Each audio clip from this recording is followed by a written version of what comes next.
தலைகளை தாழ்த்தி ஜெபிப்போம்.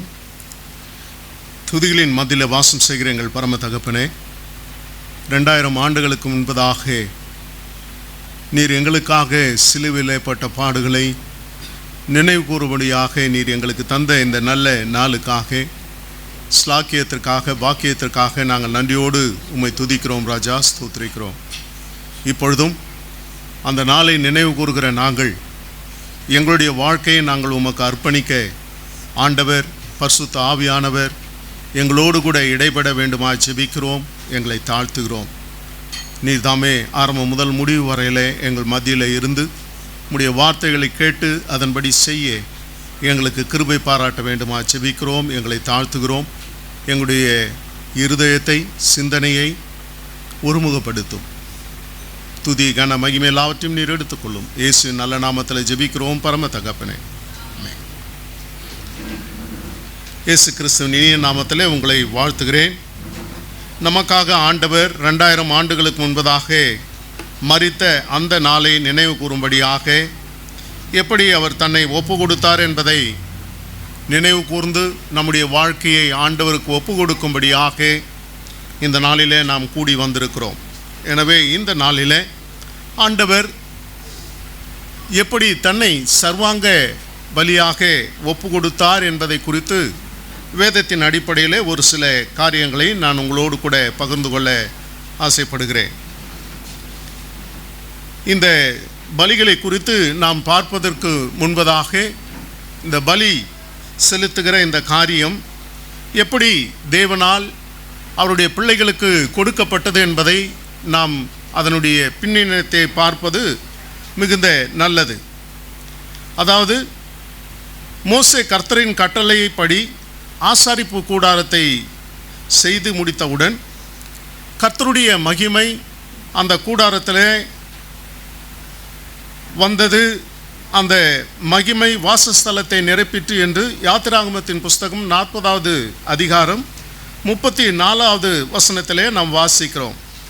அப்பொழுது ஒரு மேகம் ஆசாரிப்பு கூடாரத்தை மூடினது, கர்த்தருடைய மகிமை வாசஸ்தலத்தை நிரப்பிற்று என்று சொல்லப்பட்டிருக்கிறது. எனவே இப்படியாக மோசே ஆசாரிப்பு கூடாரத்தை உண்டாக்கின பொழுது ஆண்டவர் தனக்கு சொன்ன எல்லா கட்டளைகளின்படியும் அளவுகோலின்படியும் ஆசாரிப்பு கூடாரத்தை உண்டாக்கின அந்த மோசே அதனுடைய நிறைவு பெற்ற சமயத்தில் ஆண்டவருடைய மகிமை அந்த இடத்துல ஆசாரிப்பு கூடாரத்தில் வந்தது நிமித்தமாக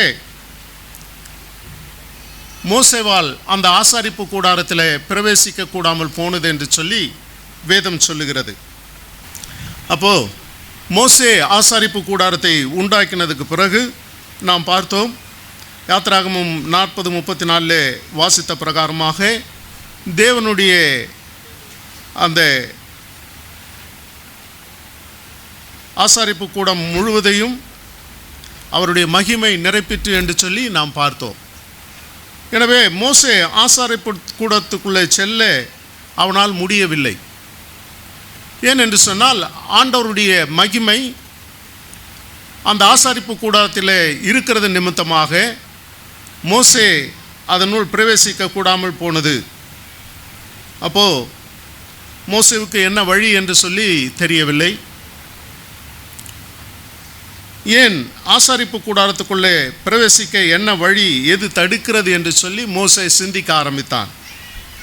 அப்பொழுது ஆண்டவர் அவனுக்கு உணர்த்தின காரியம், அவனுடைய பாவம் அந்த ஆசாரிப்பு கூடாரத்துக்குள்ளே அவன் பிரவேசிக்க கூடாமல் செய்கிறது என்பதை ஆண்டவர் அவனுக்கு உணர்த்தின நிமித்தமாக இதிலிருந்து நிவர்த்தி செய்யும்படியாக ஆண்டவரை நோக்கி அவன் கேட்கிற பொழுது, அப்போது அதனுடைய காரியமாக அதற்கு சுத்திகரிக்கப்பட்ட கிரயம் ஒன்றை கொடுத்தால் மட்டுமே அவனுடைய பாவம் நீங்கும். அதன் பிறகு அவன் ஆசாரிப்பு கூடாரத்துக்குள்ளே பிரவேசிக்க முடியும் என்பதை அவன் அறிந்து ஆண்டவருடைய சமூகத்தில் அவன் தன்னை தாழ்த்த, அவன் சுத்திகரிக்கப்பட்ட கிரயம் செலுத்துவது மிகவும் அவசியம் என்பதை அந்த லேவியர் ஆகமத்தில் சொல்லப்பட்டிருக்கிறதை நாம் பார்க்கிறோம்.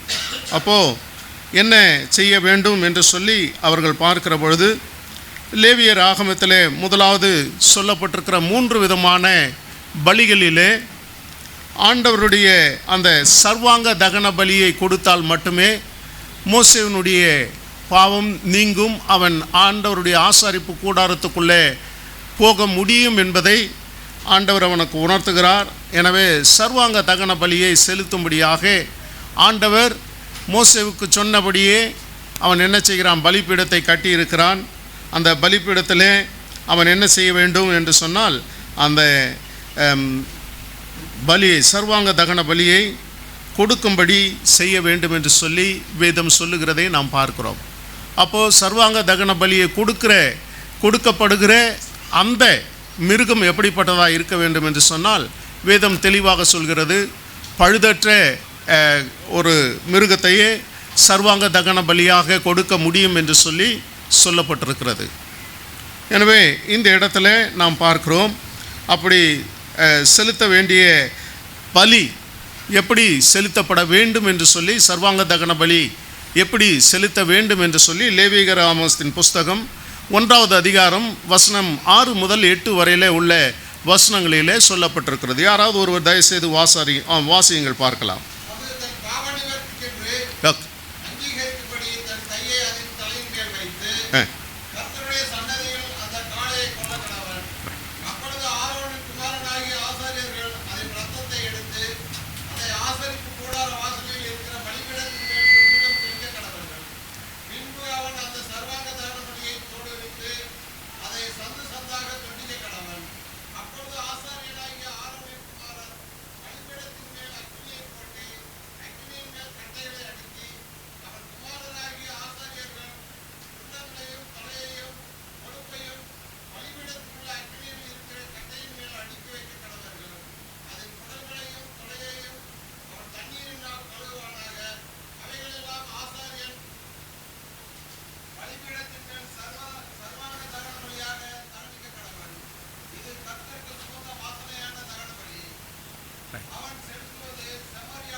அப்போது இப்போ இங்கே நம்ம பார்த்துட்டோம் ரொம்ப தெளிவாக பலிகள் ஏன் உண்டாக்கப்பட்டது, இது யாரால் எதிர்பார்க்கப்பட்டது, எப்படி அந்த பலியை செலுத்த வேண்டும் என்று சொல்லி மிக தெளிவாக நாம் இப்பொழுது பார்த்து விட்டோம். எனவே இந்த பலியை செலுத்துகிற இந்த காரியங்களை குறித்து நாம் பார்க்கிற பொழுது அதில் தெளிவான இன்ஸ்ட்ரக்ஷன்ஸ், எப்படி ஒரு பலியை தெரிந்தெடுத்த பலியை எப்படி பலி செலுத்தணும், அதை ஆண்டவருக்கு எப்படி அதை சுகந்த வாசனையாக சர்வாங்க தகன பலியாக மாற்ற வேண்டும், அதை யார் செய்ய வேண்டும் என்பதையும் மிக தெளிவாக இந்த இடத்துல நாம் பார்த்தோம்.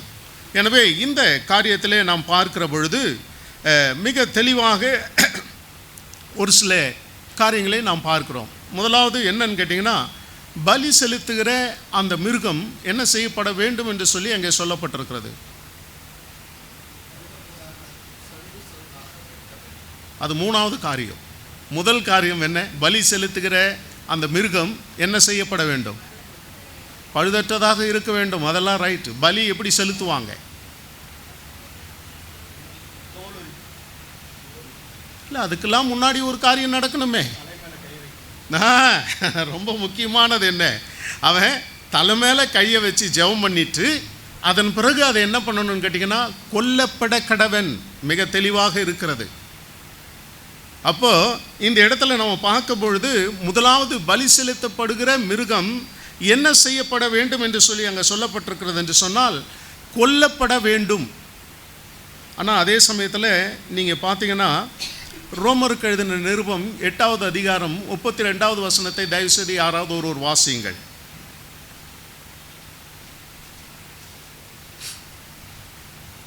ரோமர் 8:32. ரைட்.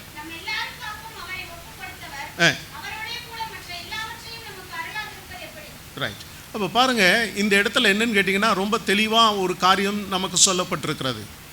தேவன் தன்னுடைய சொந்த குமாரனாகி இயேசு கிறிஸ்து உங்களுடைய என்னுடைய பாவத்திற்காக இந்த இயேசு கிறிஸ்துவை உலகத்துக்குள்ளே சர்வாங்க தகன பலியாக சிலுவையிலே ஒப்பு கொடுக்கும்படியாக அனுப்பியிருக்கிறார். அப்போது நீங்களும் நானும் தெரிந்து கொள்ள வேண்டிய மிக முக்கியமான காரியம், நம்முடைய ஆண்டவர் ஏன் சிலுவையிலே கொல்லப்பட்டார்? அப்போது நம்முடைய ஆண்டவர் சிலுவையிலே கொல்லப்பட்டதற்கான காரணம் என்னவென்று சொல்லி இப்பொழுது நாம் தெரிந்து கொள்ள வேண்டும். காரணம் என்னவென்று சொன்னால், பலி செலுத்தப்படுகிற மிருகமும் என்ன செய்யப்பட வேண்டும் என்று சொல்லி வேதம் சொல்லுகிறது, கொல்லப்பட வேண்டும். ஆமென். அப்போது நம்முடைய ஆண்டவரை கொன்றாங்களா இல்லையா? வேதம் சொல்லுகிறது நம்முடைய ஆண்டவர் கொலை செய்யப்பட்டார்னு சொல்லி சொல்லப்பட்டிருக்கிறது. எங்க? சிலுவையில். ஆமென். ஆமாம், சும்மா ஒன்றும் இல்லை. பலி செலுத்துகிறதுனா சும்மா ஒன்றும் இல்லை. நீங்களும் நானும் நிறைய பலி செலுத்துகிற காரியத்தை நீங்களும் நானும் ரோட்டில் போகும்போது பார்த்துருக்குறோம். மன்னிய தெய்வங்களுக்கு பலி செலுத்துகிற பொழுது அவர்கள் என்ன செய்கிறார்கள்? அந்த மாட்டையோ ஆட்டையோ கோழியோ எது ஆனாலும் என்ன செய்கிறார்கள்? தலையை துண்டிக்கிறதை நாம் பார்த்திருக்கிறோம். துண்டித்து அதை கொல்லுகிறதை நாம் பார்த்திருக்கிறோம். இந்த இடத்துல ஆண்டவர் என்ன செய்தார்? தன்னுடைய ஜனங்களுக்கு பலி செலுத்துகிற விதத்தை தெளிவாக சொல்லுகிற பொழுது முதலாவது கொடுத்த இன்ஸ்ட்ரக்ஷன் என்ன? ஆண்டவர் சொன்ன காரியம் என்னவென்று சொன்னால், நீங்கள் பலி செலுத்துகிற மிருகத்தின் தலையிலே கை வைத்து உன்னுடைய பாவத்திற்காக அந்த மிருகத்தை ஆண்டவருக்கு கொடுக்கிறேன் என்பதை ஜெபித்து அடுத்தது அதை நீ என்ன செய்ய வேண்டும்? கொல்ல வேண்டும் என்று சொல்லி சொல்லப்பட்டிருக்கிறது. இங்கே நிறைய காரியங்கள் இருக்கிறது. அதற்கு எபிரேய பாஷையில் சாகட் என்று சொல்லி சொல்லப்பட்டிருக்கிறது. அது பெரிய காரியங்கள் சொல்லிட்டு போயிட்டே இருக்குது. ஆனால் நான் சுருக்கமாக மட்டும் உங்களுக்கு நான் சொல்கிறேன். எனவே கொல்லப்பட வேண்டும். முதலாவது பலி கொடுக்கிற எதுவானாலும் கொல்லப்பட வேண்டும். அப்போது இங்கே கொல்லப்படுவதனுடைய மிக முக்கியமான நோக்கம் என்னவென்று சொன்னால், அதாவது நம்மையும் கூட ஆண்டவர் அவருக்கென்ற பலியாக இந்த உலகத்தில் வைத்திருக்கிறார். உங்களையும் என்னையும் ஆண்டவர் எப்படி வைத்திருக்கிறார் என்று சொல்லி ரோமருக்கு எழுதின நிருபத்தில் நாம் வாசிக்கும் பொழுது மிக தெளிவாக சொல்லப்பட்டிருக்கும். உங்களையும் என்னையும் ஆண்டவர் 12வது அதிகாரம் 1வது வசனத்தில் எப்படி உலகத்தில் வைத்திருக்கிறார் என்று சொல்லி அங்கே சொல்லப்பட்டிருக்கிறது. வாசிங்கள் யாராவது ஒருவர் நிதானமாக. அப்படி இருக்க சகோதரரே, நீங்கள் உங்கள் சரீரங்களை பரிசுத்தமும் தேவனுக்கு பிரியமுமான ஜீவ பலியாக. போதும், ஒரு நிமிஷங்க. இங்கே பாருங்கள், நம்ம பார்த்தோம் இப்போ பலி கொடுக்கறதுனா என்னன்னு சொல்லி நம்ம பார்த்தோம். பலி கொடுக்கப்படுகிற எந்த மிருகமானாலும் அது கொல்லப்பட வேண்டும் என்று சொல்லி சொல்லப்பட்டிருக்கிறது. ஆனால் உங்களையும் என்னையும் ஆண்டவர் எப்படி பலி கொடுக்க ஒப்பு கொடுத்திருக்கிறார் என்று சொன்னால், ஜீவ பலியாக உங்களையும் என்னையும் ஆண்டவர் ஒப்பு கொடுத்திருக்கிறார். அப்படின்னா என்னன்னு கேட்டிங்கன்னா, இதை பல இடங்களிலே எனக்கு ரொம்ப பிடித்த ஒரு வசனம் இது. ஏனென்று சொன்னால், பலி கொடுக்கிறது என்னென்னு ஆண்டவர் சொல்லிட்டு உங்களையும் என்னையும் ஜீவ பலியாக வைத்திருக்கிறேன் என்று சொல்லி ஆண்டவர் சொல்லுகிறார். அப்படியானால் நீங்களும் நானும் இந்த உலகத்தில் ஜீவிக்கிற நாட்களில் நாம் எப்படி வாழ வேண்டும் என்பது இதிலிருந்து நாம் தெரிந்து கொள்ளப்பட வேண்டிய காரியம். நீங்களும் நானும் கொல்லப்பட வேண்டியவர்கள்.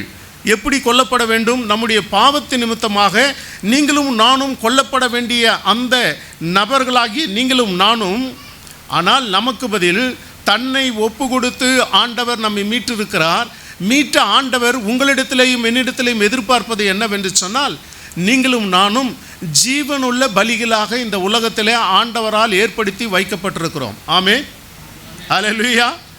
ஆமாம், இதற்கு பதில்தான் ஆண்டவர் என்ன செய்கிறார்னா, தன்னுடைய ஜீவனை சிலுவையிலே ஒப்பு கொடுத்தார். இங்கே நம்ம பார்க்கிறோம், கொல்லப்பட வேண்டும் என்று சொல்லி சொல்லப்பட்டிருக்கிற அந்த வார்த்தைக்கு ஏற்ற பிரகாரமாக சிலுவையின் மரண பரியந்தம் நம்முடைய ஆண்டவர் தன்னை தாழ்த்தினார். தன்னை அனுப்பின பிதாவினுடைய சித்தத்தை நிறைவேற்றுகிறதாக அந்த இடத்துல நாம் பார்க்கிறோம். எனவே இந்த இடத்துல நாம் பார்க்கிறோம், பலி கொடுக்கப்படுகிற ஆண்டவர் என்ன செய்கிறார்? தன்னுடைய முழு ஜீவனையும் உங்களுக்காக எனக்காக சிலுவையில் ஒப்பு கொடுத்தார் என்பதை நாம் மறந்து போக வேண்டாம். இந்த நாளை நாம் நினைவு கூறுவதில் மிக முக்கியமான நோக்கம் என்னவென்று சொன்னால், உங்களுக்காக நீங்களும் நானும் மரிக்க வேண்டிய இடத்துல ஆண்டவர் நமக்காக மரித்தார். ஆமென், ஆமென். ஆமாம், அதனால தான் நீங்களும் நானும் இங்கே சௌகரியமாக என்ன பண்ணிருக்கிறோம், உக்காண்ட்ருக்கிறோம். நான் வரும்போது எனக்கு பயமே வந்துடுச்சு. அங்கேருந்து காரை நிறுத்தினேன். நம்ம பிள்ளைங்கள்லாம் உள்ளே குடுகுடுன்னு ஓடி வந்தாங்க. என்ன ஆச்சு இது, எனக்கு ஒன்றும் புரியல. அங்கேருந்து சொல்லிகிட்டே வரேன் என் மனைவிக்கிட்டையும் மகக்கிட்டையும், என்ன ஆச்சு, இல்லை எல்லாம் உள்ளே துபிதுன்னு ஓடுறாங்களே அப்படின்னு சொல்லிட்டு, ஒருவேளை ஏசாமி வந்துட்டாரா என்ன, பார்க்க ஓடுறாங்களா அப்படின்னு கேட்டுக்கிட்டே நான் உள்ளே வந்தேன். அப்புறமா தான் தெரியுது, பாஸ்டர் இங்கே நடுவில் நின்றுக்கிறார். அதுலேயும் பார்த்தா ரெட்டில் நின்றுக்கிறாரு. அப்புறம் என்ன, எல்லாம் நடுங்கி கிடுங்கி ஓடி வந்து நின்று மூச்சு இறைக்க பாட ஆரம்பிச்சிட்டாங்க. ஓ, இதுக்காக தான் ஓடி வந்தாங்களா அப்படின்னு மனசுக்குள்ளே நான் யோசித்தேன். ஏன் இதை நான் சொல்கிறேன்னு கேட்டிங்கன்னா, நம்முடைய உணர்வுகள் எப்பொழுதும் ஆயத்தமாய் இருக்க வேண்டும் என்பதை நாம் தெரிந்து கொள்ள வேண்டும். அப்போது நமக்காக ஆண்டவர் சிலுவிலே ஒப்பு கொடுத்து நீங்களும் நானும் மரிக்க வேண்டிய இடத்துல அவர் மரித்து, நீங்களும் நானும் மரித்தவர்களாய் இருக்க வேண்டிய இடத்துல நமக்கு ஜீவனை கொடுத்து நம்மை உணர்வுள்ளவர்களாய் வைத்திருக்கிறார். எனவே இந்த இடத்துல நாம் பார்க்கிறோம், இந்த பலிகளிலே ஆண்டவருக்கு மிகவும் சுகந்த வாசனையான பலியாகத்தான் நாம் என்ன பண்ணுறோம், இந்த முதலாவது பலியை நாம் என்ன பண்ணி கொண்டிருக்கிறோம், தியானித்து கொண்டிருக்கிறோம். எந்த பலியை பற்றி நம்ம தியானித்துட்டு இருக்கிறோம்? எனக்கு சரியாக கேட்கல. சர்வாங்க தகன பலி, ரைட். அப்போது கொல்லப்பட வேண்டும் அப்படின்னு சொல்லி முதலாவது பார்த்தோம். சர்வாங்க தகன பலி, அதில் பார்த்தீங்கன்னா ரொம்ப அருமையான அர்த்தம் அதில் இருக்குது. என்னன்னு கேட்டிங்கன்னா, சர்வத்தையும் படைத்த நம்முடைய ஆண்டவர் அவர் என்ன செய்கிறார், பலியாக கொடுக்க வந்தவர். எப்படி சர்வாங்க தகன பலினா, சர்வம் முழுமையும் ஒப்பு கொடுக்கப்பட வேண்டும், ஆண்டவருக்காக செலுத்தப்படுகிறது தான் சர்வாங்க தகன பலி. எனவே அதில் நாம் பார்க்கிறோம், நாம் கொல்லப்பட வேண்டும் என்று சொல்லி. அப்போது கொல்லப்படுகிற பொழுது என்ன நடக்கும் என்று சொல்லி நீங்களும் நானும் பார்க்கிறோம். ஆண்டவர் என்ன செய்தார், இயேசு கிறிஸ்து சிலுவையிலே கொல்லப்பட்ட பொழுது அவர் என்ன பண்ணுறார், பிதாவே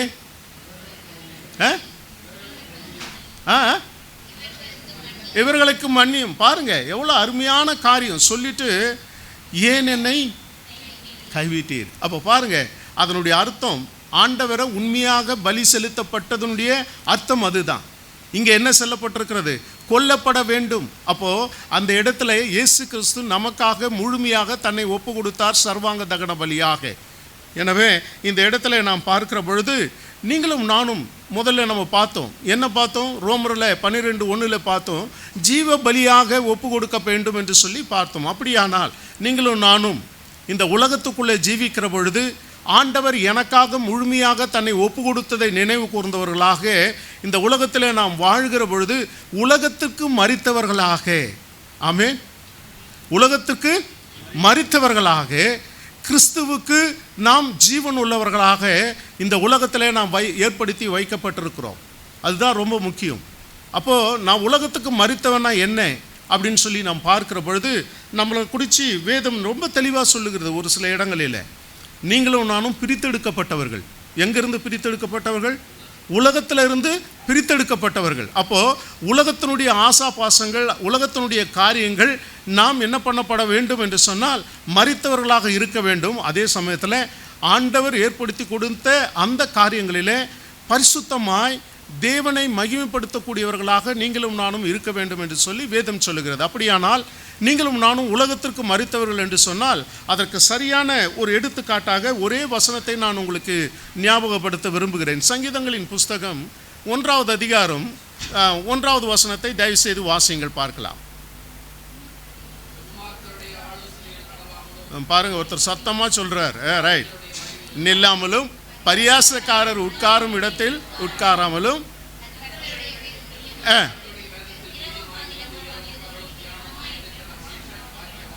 ரைட். அப்போ பாருங்க, அதில் அந்த அந்த வசனத்தில் நமக்கு தெளிவாக சொல்லுது எதை நம்ம அவாய்ட் பண்ணணும். முதல்ல எதை அவாய்ட் பண்ணணும்?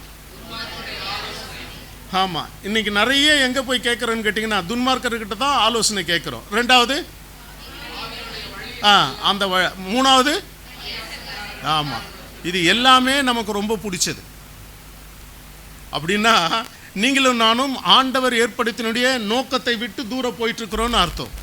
அப்போ இதையெல்லாம் நம்ம தவிர்க்கும் பொழுது நீங்களும் நானும் என்னன்னு கேட்டிங்கன்னா இந்த ஜீவ பலியாக ஆண்டவர் நம்மை ஒப்பு கொடுத்திருக்கிறாரு, அதற்கு நம்மை தயார்படுத்தி கொண்டிருக்கிறோம் அல்லது ஆயத்தமாக இருக்கிறோம் என்று சொல்லி நாம் இந்த உலகத்தில் ஜீவிக்க வேண்டும். அதை தான் ஞாபகப்படுத்தி ஜீவிக்க வேண்டும். அதை தான் வேதம் நமக்கு தெளிவாக கற்றுக் கொடுக்கிறது. அப்படியானால் மரித்தோம் என்று சொன்னால் உலகத்திற்கு மரித்தவர்களாக எதுக்கு மரிக்கணும்னு சொல்லி இந்த வசனத்தின் மூலமாக ஆண்டவர் நமக்கு கற்றுத்தருகிறதை நாம் பார்க்கிறோம். ரெண்டாவதாக பலி செலுத்துகிற பொழுது என்னன்னு கேட்டிங்கன்னா ரெண்டாவது காரியம் தோல் உரிக்கப்பட வேண்டும் அப்படின்னு சொல்லி சொல்லப்பட்டிருக்கிறது. லேவியராகமும் 1வது அதிகாரம் 6வது வசனத்தில் அது சொல்லப்பட்டிருக்கிறது. வாசிங்க பார்க்கலாம். போதுமா? தோல் உரித்து அப்படின்னு சொல்லி சொல்லப்பட்டிருக்கிறது. இதுக்கு எபிரேய பாஷையில் பாசாட் அப்படின்னு சொல்லி சொல்லப்பட்டிருக்கிறது. பிரதர் நான் கரெக்டானா? ரைட். நான் கொஞ்சம் செக் பண்ணிக்கிறேன். ஏன்னு கேட்டிங்கன்னா நமக்கு இந்த எபிரேய பாஷையெல்லாம் படித்தோம்.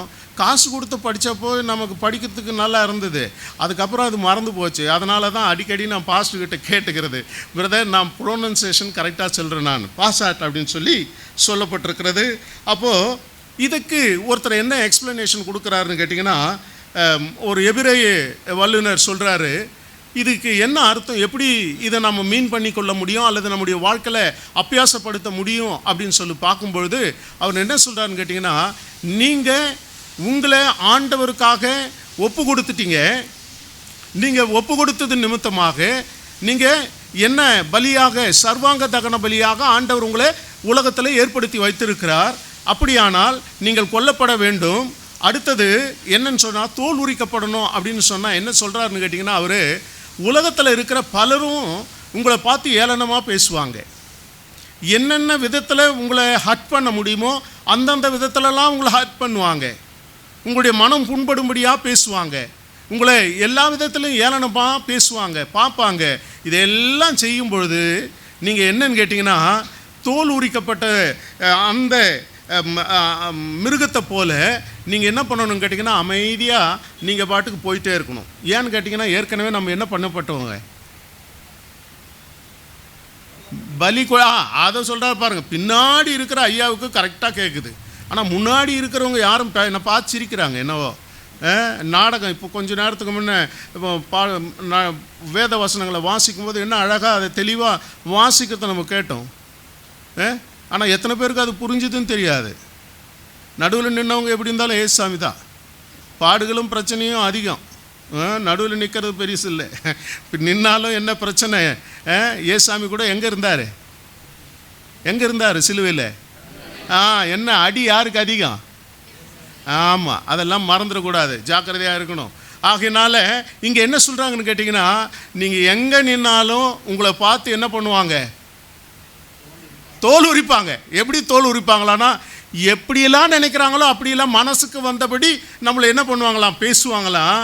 ஆனால் நீங்களும் நானும் என்ன பண்ணணுமான்னு கேட்டிங்கன்னா அமைதியாக இருக்கணுமா. ஏன்னு கேட்டால் ஏற்கனவே செத்து போனவங்க நம்ம உலகத்துக்கு. அப்படி இருக்கும் பொழுது அடுத்தது தோல் உரிக்கிறதுனா என்னென்னு அவர் எக்ஸ்பிளைன் பண்ணுறான்னு கேட்டிங்கன்னா இதுதான் தோல் உரிக்கிறது. உங்களை டெஸ்ட் பண்ணுறதும் அதுதான். உங்களை பார்த்து என்ன பேசினாலும் நீங்கள் என்ன பண்ணக்கூடாது? ஒன்றும் பதில் பேசவே கூடாது. அது என்னன்னு கேட்டிங்கன்னா தோல் உரிக்கப்படுகிறீர்கள் அப்படின்னு சொல்கிறாங்க. சில பேர் சொல்லுவாங்க, இது என்ன ஜென்மமோ, இது என்ன திட்டினாலும் இதுக்கு உரைக்க மாட்டேன், எர்மாட்டு ஜென்மன்னுவாங்க. இப்போ அது கேள்விப்பட்டுக்கிறீங்களா? நீங்களாம் நல்லவங்க போலகுது. அந்த மாதிரி யாரும் திட்டின இடத்துலலாம் நீங்கள் இருந்ததில்லை போலகுது. ஆனால் என்ன நிறைய முறை திட்டிக்கிறாங்க எங்கள் வீட்டில். என்னடா ஜென்மம் அப்படின்னு. என்ன சொன்னாலும் கவலை கிடையாது, சாப்பாடை போடு, முதல்ல தின்ற, சாப்பிட்டு என்ன பண்ணுவேன், அப்படி போய் திரும்ப வந்தோடனே அம்மா சாப்பாடு, அவ்வளோதான் நம்மளுடைய காரியங்கள் சின்ன வயசில். எனவே என்ன சொல்லப்பட்டிருக்கிறதுன்னு கேட்டிங்கன்னா மிக தெளிவான சிந்தனையோடு சொல்லப்பட்டிருக்கிற காரியம். உலகத்தில் உங்களை தோல் உரிப்பாங்க. நீங்கள் என்ன பண்ணக்கூடாது? ஒன்றும் ரியாக்ட் பண்ணக்கூடாது. ஏன்னு கேட்டால் ஏற்கனவே நீங்கள் என்ன பண்ண, நீங்கள் உயிரற்ற உடல், நீங்கள் பலி கொடுக்கப்பட்ட ஒரு மிருகம். அப்போது நீங்கள் என்ன பண்ணக்கூடாது? ஒன்றும் பேசி பிரயோஜனம் கிடையாது. ஆண்டவருக்கு ஒப்பு கொடுக்கப்பட்டவங்க ஆகையினால நீங்கள் என்ன பண்ணணும், எல்லாத்தையும் சகலத்தையும் நீங்கள் என்ன பண்ணணும், சகிக்கணும் அப்படின்னு சொல்லப்பட்டிருக்கிறது. எனவே இந்த காரியம் நம்முடைய வாழ்க்கையில் நாம் கடைபிடிக்க, பலிகளாக ஒப்பு கொடுக்கப்பட்டிருக்கிற நாம் கடைபிடிக்க வேண்டியது என்று சொல்லி வேதம் நமக்கு கற்றுத்தருகிறதை நாம் பார்க்கிறோம். முதலாவது கொல்லப்பட வேண்டும். ரெண்டாவது என்ன பார்த்தோம், தோல் உரிக்கப்படும். தோல் உரிக்கிறதுனா என்ன? நம்மளை பார்த்து என்ன யார் என்ன சொன்னாலும் என்ன பண்ணக்கூடாது, ஆமாம், சட்டை பண்ணக்கூடாது. அப்போ சட்டை பண்ணாமல் இருக்கிறப்போ நீங்களும் நானும் ஆண்டவருக்கு ஒப்பு கொடுக்கப்பட்டவங்க. ஆனால் நம்ம யாராவது அப்படி இருக்கிறோமா? அவன் ஒரு வார்த்தை சொல்றதுக்கு முன்னே நான் என்ன பண்ணிடுவேன், ரியாக்ட் பண்ணிடுவேன். நம்ம பழக்கமே அதான். நம்ம என்ன பண்றது இல்லை, பலியா அதெல்லாம் என்ன, அதெல்லாம் அப்புறம் முதல்ல பழிக்கு பழி முதல்ல பேசி முடிச்சிடணும், அப்பதான் நமக்கு தூக்கமே வரும். ஆனா இங்க அப்படி அல்ல. வேதம் எதிர்பார்க்கிற கிறிஸ்தவர்கள், தேவன் எதிர்பார்க்கிற கிறிஸ்தவர்கள், தேவனுக்காக சுகந்த வாசனையாக ஒப்பு கொடுக்கப்பட்டிருக்கிற நீங்களும் நானும் எப்படி இருக்க வேண்டும் என்று சொல்லி இங்கே சொல்லப்பட்ட கொல்லப்பட வேண்டும். ரெண்டாவது தோல் உரிக்கப்பட வேண்டும். மூன்றாவது ஒரு காரியம் அங்கே சொல்லப்பட்டிருக்கு. வாசிங்க மாதை. அதை சந்து சந்தாக துண்டிக்க கடவன். இது அடுத்த மூன்றாவது பலியில அடங்கி இருக்கிற மிக முக்கியமான காரியம். அப்போ சந்து சந்தா வெட்டணும்னா என்ன அர்த்தம்? நம்மளை தனித்தனியா வெட்டிட்டா நம்மளுக்கு எங்கேருந்து உயிர் இருக்கும், அப்புறம் ஒன்றும் இருக்காது. அப்படின்னா அர்த்தம் என்னன்னு கேட்டிங்கன்னா, இந்த எபிரேய பாஷையில் அதுக்கு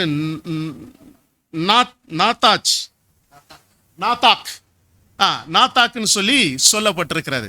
அப்போ நாத்தாக்குன்னு சொல்லும் பொழுது அதில் 3 எழுத்துக்கள் இருக்கிறது. ஒன்று என்னன்னு கேட்டிங்கன்னா நூன், அடுத்தது தாவ், அடுத்தது ஃபென்சிங்னு இருக்குது, கேக். ஆமாம், வாயிலையும் நுழையிலது, நான் என்ன பண்ணுறது, ரைட். அது என்னன்னு கேட்டிங்கன்னா, அர்த்தம் என்னன்னு கேட்டிங்கன்னா, இந்த 3த்துக்கும் எனக்கு ரொம்ப பிடிச்சது இந்த ஒரு அர்த்தம் தாங்க. என்னன்னு கேட்டிங்கன்னா, நாம் சென்ட்ரல் இருக்கிற இயேசு கிறிஸ்துவோடு கூட இணைக்கப்பட வேண்டும். அப்படி இணைக்கப்படுகிற பொழுது ஆண்டவர் அவர் என்ன செய்கிறாரா, ஃபென்சிங் அடித்து வேலி அடைச்சு நம்மை காத்து கொள்வார்னு சொல்லப்பட்டிருக்கிறது. எனவே இந்த காரியத்தை நாம் பார்க்கிற பொழுது ஆண்டவருடைய பிள்ளைகள் சிலுவையில் ஆண்டவரோடு இணைக்கப்பட வேண்டும். அதுதான் துண்டு துண்டாக வெட்டப்படுகிறதனுடைய அர்த்தம் என்று சொல்லி அந்த எபிரேய வல்லுனர் சொல்லுகிறார். அதை நான் பாஸ்டர்கிட்டையும் கன்ஃபார்ம் பண்ணிக்கிட்டேன். என்ன பாஸ்டர், யாரோ ஒருத்தர் ஏதோ சொல்கிறாரு, நானும் கேட்டுட்டு இதுதான் உண்மைன்னு நானும் நினச்சிடக்கூடாது அப்படின்னு கேட்டேன். பாஸ்டர் இல்லை தைரியமாக சொல்லுங்க அப்படின்ட்டார். அவர் பச்சை கொடி காட்டார். பிரதர், ஒன்றும் நீங்கள் யாரும் ஒன்றும் சொல்ல முடியாது தெரியுங்களா? ஆமாம், கரெக்டாக நான் எபிரேய பாஷை கற்றுக்கிட்டேன். அப்போது ரொம்ப முக்கியம் என்னன்னு கேட்டிங்கன்னா, கடவுளோடு நாம் இணைக்கப்படுவது தான் ரொம்ப முக்கியம். கடவுளோடு இணைக்கப்படாத நீங்களும் நானும் இந்த உலகத்தில் என்னவா வாழ முடியாதுங்க, ஆண்டவருடைய பிள்ளைகளா வாழ முடியாது. நம்ம முதல்ல பார்த்தோம் என்ன, எங்கே உட்காரக்கூடாதுன்னு பார்த்தோம்.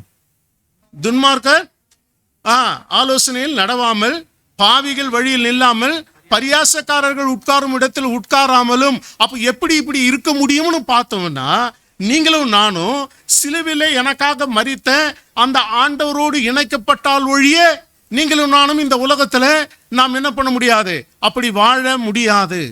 எனவே இந்த காரியத்தை நாம் பார்க்கிற பொழுது ரொம்ப தெளிவான சிந்தனை நமக்கு சொல்லப்பட்டிருக்கிறது. ஆண்டவர் தன்னை என்ன பலியாக ஒப்பு கொடுத்தார்? சர்வாங்க தகன பலியாக ஒப்பு கொடுத்தார். நான் திரும்ப திரும்ப அதுக்கு தான் உங்ககிட்ட கேட்டுட்டே இருக்கிறேன். சர்வாங்க தகன பலினா முழுமையாய் கொடுக்கப்படுகிற பலி.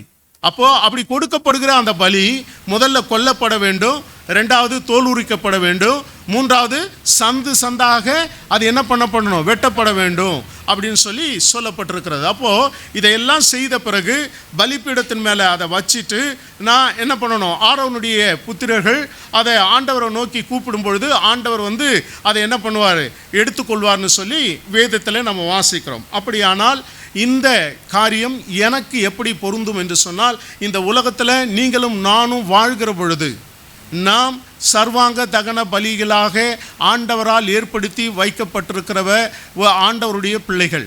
அப்படியானால் உங்களுடைய வாழ்க்கை, உங்களுடைய செயல்முறைகள், உங்களுடைய எல்லா காரியமும் ஆண்டவரை மகிமைப்படுத்தக்கூடியதாக, ஆண்டவருக்கான ஜீவனுள்ள பலிகளாக, சர்வாங்க தகன பலிகளாக ஆண்டவர் நம்மை ஏற்படுத்தி வைத்திருக்கிறார் என்ற அந்த எண்ணம் எந்த சூழ்நிலையிலையும் மாறாததாக, மறந்து போகக்கூடியதாக இருக்கக்கூடாது.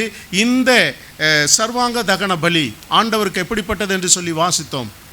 சுகந்த வாசனை அப்படின்னு சொல்லி சொல்லப்பட்டிருக்கிறது. அப்படியானால் நீங்களும் நானும் ஜீவனுள்ள பலிகளாக இந்த உலகத்தில் வைக்கப்பட்டிருக்கிறது. ஆண்டவர் நம்மை விரும்புகிறார், ஆண்டவர் நம்மை நேசிக்கிறார், அது நிமித்தமாக நம்மை வைத்திருக்கிறார். அருமையான அப்போஸ்தலனாகிய பவுல் சொல்லுகிறார் ஒரு இடத்துல, என்னவென்று சொன்னால், சிலுவையிலே அறையப்பட்டேன், இனி நான் அல்ல, கிறிஸ்துவே என்னில் பிழைத்திருக்கிறார், நான் அவரில் பிழைத்திருக்கிறேன். அப்படியானால் இந்த உலகத்தில் நீங்களும் நானும் ஜீவிக்கிற பொழுது இந்த எண்ணம் நமக்கு தேவை. அப்படி இல்லை என்று சொன்னால் இந்த உலகத்தில் நாம் ஆண்டவருடைய இந்த சிலுவை பாடுகளை நினைவு கூறுகிற நீங்களும் நானும் எப்படி ஆண்டவர் தன்னுடைய வாழ்க்கையை முழுமையாக சர்வாங்க தகன பலியாக ஒப்பு கொடுத்தாரோ சிலுவையில், அதை போல நீங்களும் நானும் ஆண்டவருடைய வருகைக்காக இந்த உலகத்தை ஆயத்தப்படுத்தும்படியாக நம்மை ஆண்டவர் சர்வாங்க தகன பலிகளாக ஏற்படுத்தி வைத்திருக்கிறார். நாம் அதற்கு தயாராக இருக்கிறோமா? ஒருவேளை யாராவது திட்டுறப்போ நம்ம திருப்பி திட்டினோம்னா அர்த்தம் என்ன அர்த்தம்? இன்னும் நான் சர்வாங்க தகன பலிக்கு என்ன ஒப்பு கொடுக்கல. என்ன வார்த்தை, எவ்வளோ எல்லாம் நானே சொல்லி கொடுத்தா நல்லா இருக்குது. இப்போ 6 பேர், இன்றைக்கி ஒருத்தன் சொன்னாவே பிரச்சனை, இன்றைக்கி 6 பேர் வேறு சொல்ல போகிறாங்க. நல்லா நிம்மதியாக கேட்டுட்டு வீட்டுக்கு போகலாம். ஃபஸ்ட்டு பிரியாணி செய்து வச்சுருப்பாருன்னு நினைக்கிறேன், அது வேறு சாப்பிட்டுட்டு இந்த ஏதோ ஒரு சோறு சாப்பிட்டுட்டு நம்ம போயிட்டுருக்கிறோம். அப்படி இல்லை. தயவுசெய்து மிக முக்கியமான காரியம் நம்முடைய வாழ்க்கை ஏனென்று சொன்னால் சர்வாங்க தகன பலியாக ஆண்டவர் ஏற்படுத்தி இருக்கிறார். ஏற்கனவே அவர் சர்வாங்க தகன பலியாக சிலுவையிலே தன்னை முழுமையாக ஒப்பு கொடுத்திருக்கிறார் என்பதை நாம் மறந்து போக வேண்டாம். அப்படிப்பட்ட வாழ்க்கை வாழ இந்த நாள் நமக்கு ஒரு நன்மை செய்கிற ஒரு நாளாக, நினைவு கூறுகிற ஒரு நாளாக நம்மை நாமே ஒப்பு கொடுப்போம். தேவன் நம்மோடு கூட இருக்கிறார்.